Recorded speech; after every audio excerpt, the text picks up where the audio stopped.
Okay. Here we go. 1, 2, 3. We're gonna have to knock this out real quick. Oh my God, is this off? Oh, okay, let's check here.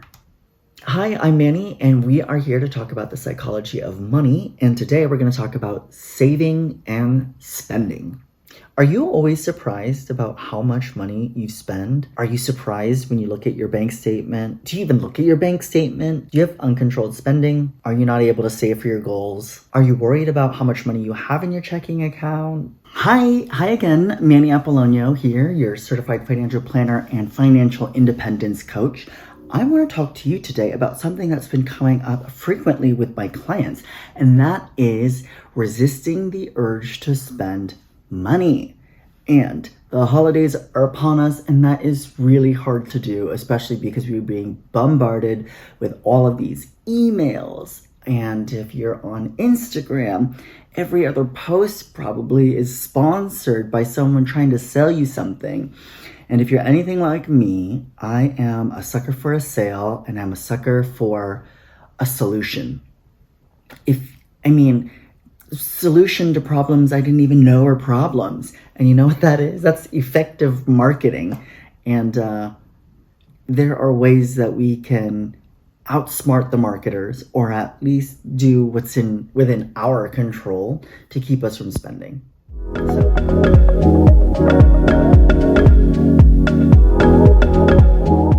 What I heard the other day is, I love this. Money is like any other relationship. It needs effort and time and your attention for it to work well. So I'm here to talk to you today about your relationship to money in the area of spending and saving. First of all, you are not a bad person because you have a spending issue or that you are having trouble saving money. It's just like anything, right? Giving it attention typically will help it improve. So you're here now, you have willingness, you sat down, you're watching this video, so you're motivated to get a handle on your spending. So I hope this helps. This is just the beginning, and there will be more learning that you'll do about yourself and the reasons why you spend. Hopefully I can help you along in that journey, but this is but a little bit of this greater journey towards financial independence and just a better relationship altogether with your money. For my clients that are overspenders, they are often using shopping to mask like a difficult emotion, be it anger or sadness, depression. Shopping to them has become a way to cope with the world. One of the things I have my clients do is every time they pull out their card to buy something, I ask them first to do this. HALT, which is, are you hungry? Are you angry? Are you lonely? Are you tired? HALT. Right before you spend, ask yourself, are you hungry, angry, lonely, or tired? And once you've addressed those issues by either eating, meditating, calling a friend if you're lonely, or taking a nap if you're tired, and you still feel like you need to spend that money, then maybe go ahead and do it. But usually, hungry, angry, lonely, tired, that's like a really great way to halt any emotional spending. I'll talk more about the L in HALT, hungry, angry, lonely, tired. Over Black Friday, I started this thing where I texted my friend Joyce, who lives up in Sacramento, and I told her, hey Joyce, my goal for this weekend is I'm not going to spend any money on Black Friday stuff. And she said, great, yeah, I think I want to do that too. So what we did basically, the whole Thanksgiving holiday, is we basically would just text each other our rants and complaints about all the good deals that we're missing. But it gave us a way to have an outlet for, ultimately, I think we both ended up realizing that everything that we wanted to spend money on, we didn't actually need to spend money on. They were all for sure wants. And what was actually more enriching and fulfilling was just having this connection with Joyce and having this communication about money stuff. And that made going through the holidays and all of these deals, it made it easier just to say, okay, thank you, I'm gonna put that in a container over here and not pay attention to it. One of the reasons why people don't save enough is because they're spending too much money on things they don't need, or they're not being really conscious about where their money is being spent. One of the ways you can become a better money manager is by actually managing it. So putting in the time and effort into tracking where your expenses go. It doesn't have to be super exact, but you need to have a good idea of where your money is going. And you know what? Actually, maybe in the beginning, it does need to be super exact so that you can get into the habit of knowing where the money is spent. And I will tell you that just in this last 2 weeks, I've been working with clients who've come to me with goals of increasing their savings. And one of the exercises is we'll go through and I will have them download their statements and they'll share it with me in a Zoom, and we'll go through and expenses together and start categorizing them. And in the process of categorizing them, new information comes up. We see trends in their spending behavior. And honestly, that part in itself is so valuable. And that's when I start to see a little bit of a shift in their mindset. One of the things I always hear is oh my God, I didn't know I was spending that much money on that every month. And awareness first about where money is being spent is the only way we're going to make progress in this area. And it does require that a person be honest with themselves. It is part of adulting. It's not that much fun, but you can make it so that it is less of a drag and doesn't take that much time to do. But you do need to do it. And by do it, I mean know what your numbers are, and that requires you to look at every bank statement that comes your way and just be cognizant of where your money is going. One of the first things I have clients do is to just track all of their subscriptions, and I mean there's you typically hundreds of dollars of savings just in that portion of the exercise.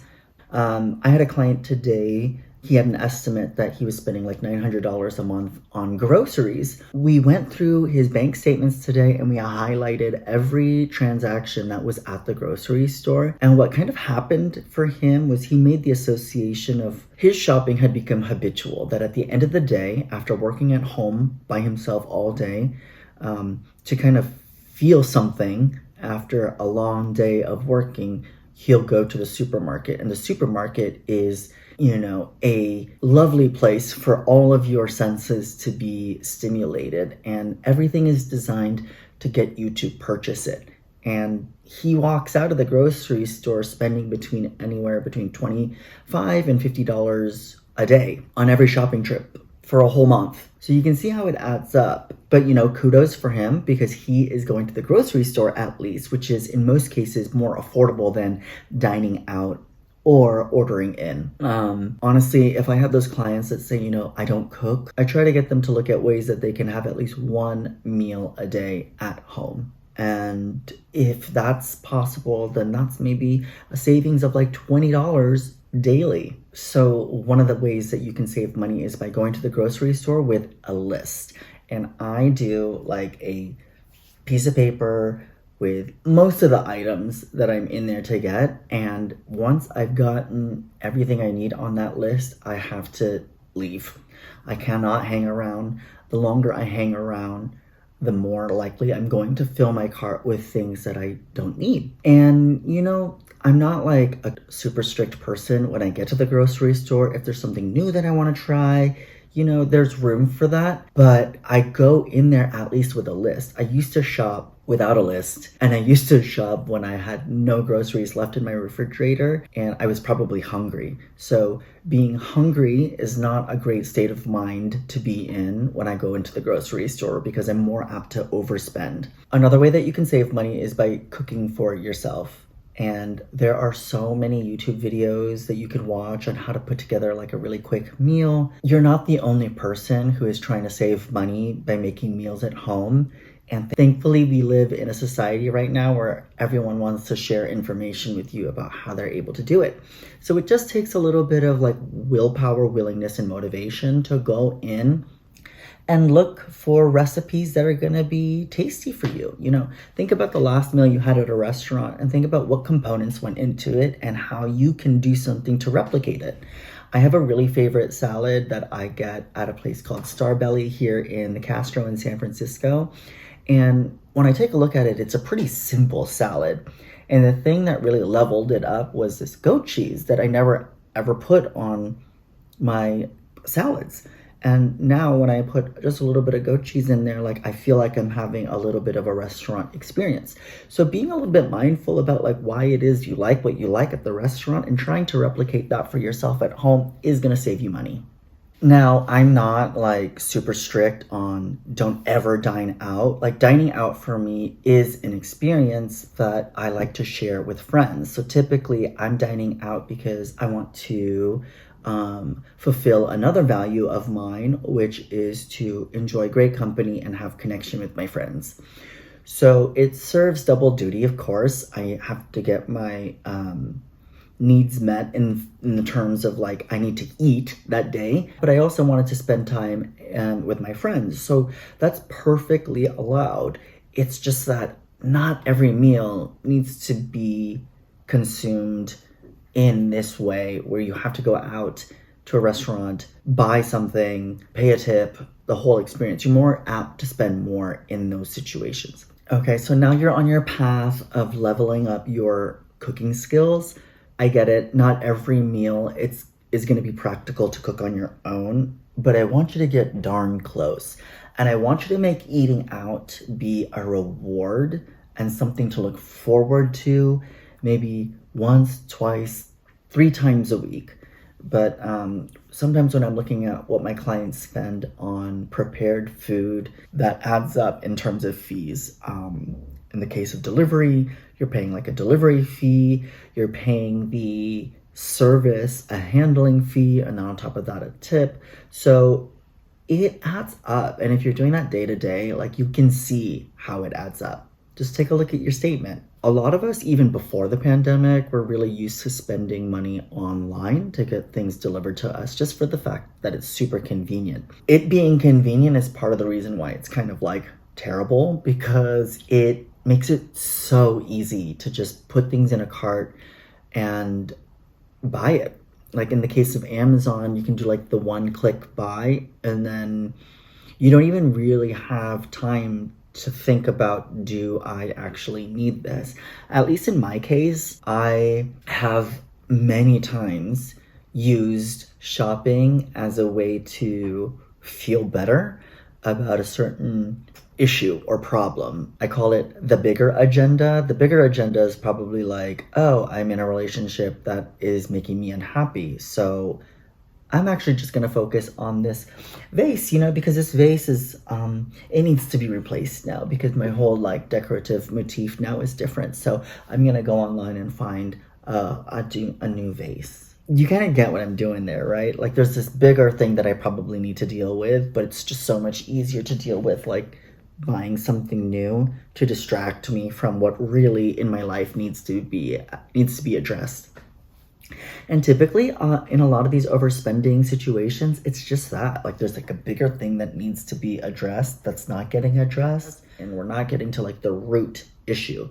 And to make sustainable change and to avoid overspending and to create a savings habit, we got to get to the root. We got to get to the root reason why spending has become your coping mechanism. I like to DIY like a lot of my solutions. Like, I'll watch a YouTube video and then I'll pretend like I'm an electrician. And I've remodeled 2 homes in the last 12 months. And so I've gotten myself like in this habit of like, oh, there is a picture that I want to hang and I need this kind of nail for it to go into the wall. And so I need to go buy something at the store to go get it or go online to get it. And I've gotten myself into this habit of like, what do I need to buy to fix something in the house?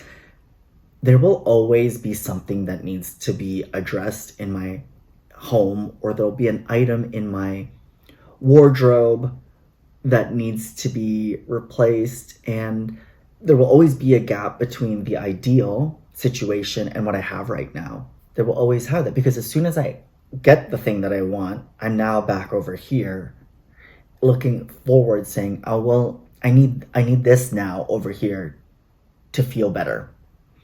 So it's this cycle of looking outside of myself. So this habit of looking outside of myself in material things, in purchasing and in spending, and in that habitual soothing some kind of pain or sadness, I am. So think first, like be mindful. Is there a different way that I can solve the issue I'm trying to solve with the things I already have? And the solution might not come to you right away. It might take a little bit of trial and error, but maybe there is a temporary solution, and who knows, in 5 minutes, your focus will have gone to something else completely. One of the ways that I've been able to curb my spending is by unsubscribing from any of the retail emails that I receive. They're pretty aggressive. Like, if you give them one email address, they will send you an email every day. And especially if you've spent money with them, they'll just continue to send, and you can unsubscribe, but they just somehow keep coming. I want you to go through your Instagram feed or your TikTok or whoever you're following and pay close attention to what they are trying to sell you. And maybe take a break from social media and see how you feel and see if that helps curb your spending. Everything is designed to get you to spend money. Number 7 is to make a budget. And I do this usually around meeting 3 or 4 with a client, because it takes a level of trust to have a client open up and show you their bank statement or their credit card statement. What we do is we go line by line and put down like all of their discretionary expenses and all of their non-discretionary expenses, and then I'll explain to them what it means to have a discretionary item versus a non-discretionary item. It's really funny how creative some clients are when something seems like it should probably be in the discretionary, meaning it's a want or a wish. Sometimes it has a way to creep its way into the side that is needs or non-discretionary, and part of that is education and helping clients like redefine the buckets in their head or the different categories in their head of spending. And it might be vague to them, because it likely is. If it's vague to them, it continues to happen in vagueness.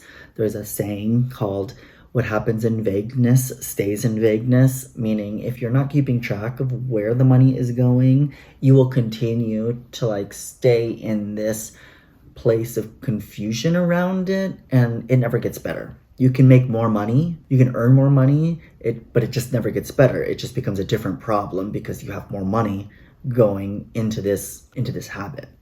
Be really clear about why it is you want to be saving. I have clients who say, I spend too much money. I know I'm spending too much money and I could be saving more. And one of the first questions I ask is, well, why? Why do you want to save money?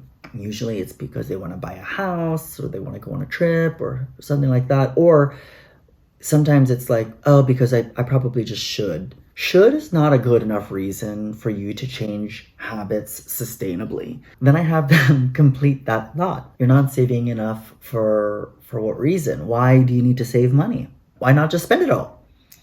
And I'm playing kind of like devil's advocate in that role, but I'm trying to get them to give me a good reason why they need to save. And if they're having a hard time figuring out why they want to save, it's no wonder to me why saving has become so elusive for them. There isn't a strong enough reason why they want to save. I spend a lot of time with clients talking about what their ideal situation is. We do what's called a visualization exercise, where I have you close your eyes and have you describe to me the car, the color, what it feels like to be in the car, where you're going, who's in the car with you, so you can get a really good feeling for that which you are trying to save for. All that to say, be really mindful of your reasons why you want to save money. I think the number one reason people get into trouble with overspending is they're not keeping track of where the money goes. And, you can be as complicated or as simple as you want. Honestly, like an Excel spreadsheet where I just track some pretty key metrics, my financial net worth, which is everything I own minus everything I owe, and then that bottom line number. What I'm looking for when I collect that information for myself is, how is my debt management plan working out? Am I making progress towards reducing student loan debt or mortgage debt or a car payment, what have you? Also, when I'm looking at a financial net worth statement, I'm looking at, is this person putting money away for retirement? Do they have adequate emergency savings? That's 3 to 6 months worth of expenses. And then, are they saving for another type of goal? Like, is there another bucket of money that is cash that, let's say, they're using for a down payment on a home? What I'm looking for is how much goes into each of those different buckets, how frequently, how successful they are at doing so, what mechanisms they have in place. Like, is it automated? Are they making the transfer themselves? Like, all of these different points are informative. When I know the process in which this person is attempting to save money, like, I can help kind of diagnose where it might be falling apart. It might be that a client is using a checking account and a savings account at the same bank with that same username and login. They can see both accounts at the same time every time. So it becomes really easy for them to conflate the balance they have in their savings as actual money that they have in their checking account. And so what ends up happening is, because it's so easy and convenient to move money from the savings account into the checking account, it essentially is just one big checking account with the illusion of it being savings. And in that case, I might recommend opening a savings account at a different bank. And because it's automated, there is no opportunity for you to make a decision in the moment. It's already made. You made the decision when you set up the direct deposit savings plan. Now, there's nothing that says you can't go into that other savings account and make that transfer. It's just the friction it takes to pull money out of that other account might be increased, and maybe you're less likely to pull money from it. And all of this works if you're honest with yourself. If you're not honest with yourself in this process, the person who gets messed up is you, ultimately, and not in a judgmental way. But if your intention is to become a better habitual saver, building new habits require a little bit of honesty and a little bit of self-reflection. So take that time to really set an intention for yourself and say, okay, this is why it matters to me to curb my spending habit, to increase my savings. Just have a really good reason. That has really tremendously helped me. I have something called Know Your Numbers, which is essentially, you, for the most part, can give me a good overview in less than 5 minutes about where all the money is and how much you're saving. And I don't have the most sophisticated accounting methods for keeping track of my spending, but I have found a way that works for me. And that's the key. It has to be something that's easy for you to do with some regularity. Well, I hope that helped. I think it would be fun if you dropped into the comment section the reason why you save. What is why? What is your why? I want to know why. And then the second, I want to know, how do you do it? What's your process? Because maybe your process is something I haven't covered and could be really helpful for someone watching this. Thank you again for being here. If you liked what I talked about here, please be sure to like and subscribe and hit the notifications button so that you'll get notified when new content is uploaded. If you have any questions about anything I talked about, feel free to just drop a question in the comments section and I will respond to you. Thank you again for being here. I wish you happiness and abundance today and every day. And I'll see you next time. Bye.